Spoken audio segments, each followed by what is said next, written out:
I've managed technology projects for at least 30 years, and unfortunately I've been asked to rescue many that were failing.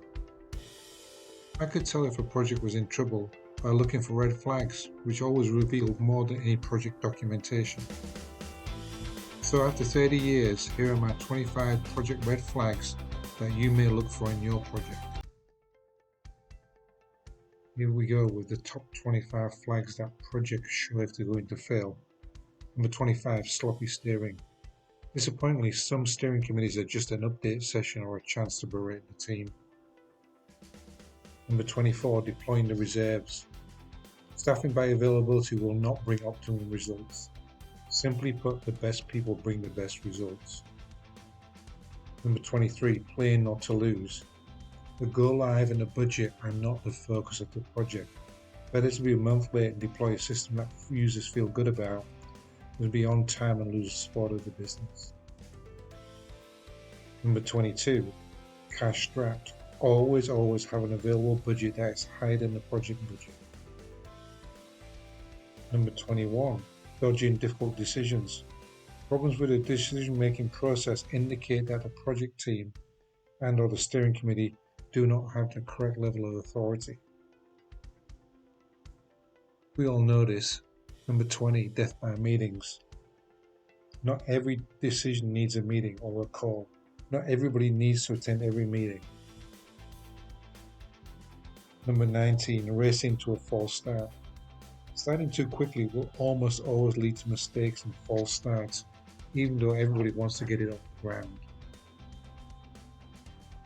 Number 18, problem admiration. Some teams spend a lot more time discussing major problems than trying to solve them.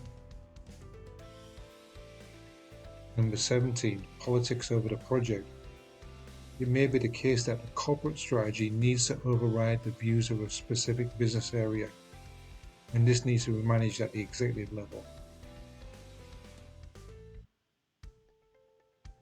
Number 16, sprints, marathons, and hurdles. Any methodology used to implement the project must fit the culture and experience of the team. Number 15, slippery scope. Robust scope management process is always needed, and some minor scope deviation needs to be planned for. Unfortunately, many projects either over or under manage scope. Number 14, tepid testing. Not enough time, not enough people, not enough practice. Poor testing will almost inevitably lead to major issues being missed. Number 13, problem anticipation. We don't have a crystal ball, but suddenly things that should not be a surprise are. Risks turn into showstoppers overnight. Unexpectedly, the project is weeks behind on schedule or way over budget without warning.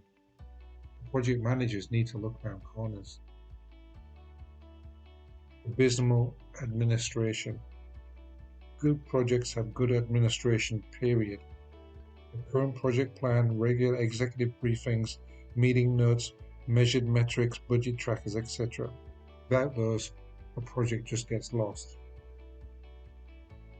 Fast lane planning and slow lane driving.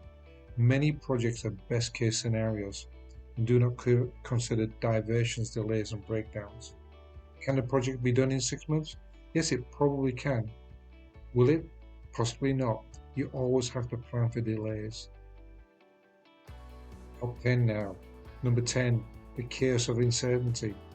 Often major projects are started with brief or inadequate pre-analysis, or with lots of assumptions. If changing assumptions are not accounted for as a project progresses, chaos is bound to follow. Number 9, problem partners. Most implementation projects involve one or more system integrators or partners. Selecting the right project partner can make or break a project.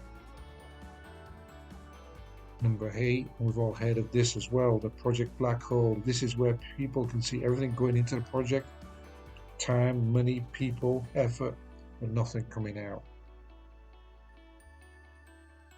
Number 7, extremely important, soft skills. No matter the depth of technical knowledge of the team, it is communication and interpersonal skills, the basic ability to run a meeting, inspire teamwork, and resolve conflicts that will lead to success. Number 6. Meaningless milestones. Projects that regularly miss milestones or have milestones that move are normally in trouble. Number 5. No change. The key to project success is always people and how they adapt to change. Number 4, and this is always surprisingly an issue, quality questions. And it's obvious, if deliverables are not of high quality, the project will waste time and effort in endless remediation loops. Again, a very popular problem. Go big and go home. Projects often run into trouble because businesses are over-ambitious about their own capabilities and capacity. Number 2, mediocre management. Every project team needs a manager with the skills, experience, and presence to lead the team, communicate with executives and manage partners, and achieve project goals.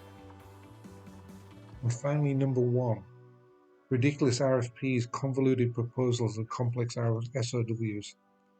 RFPs should be clear and simple, articulate success criteria, project goals, and missions.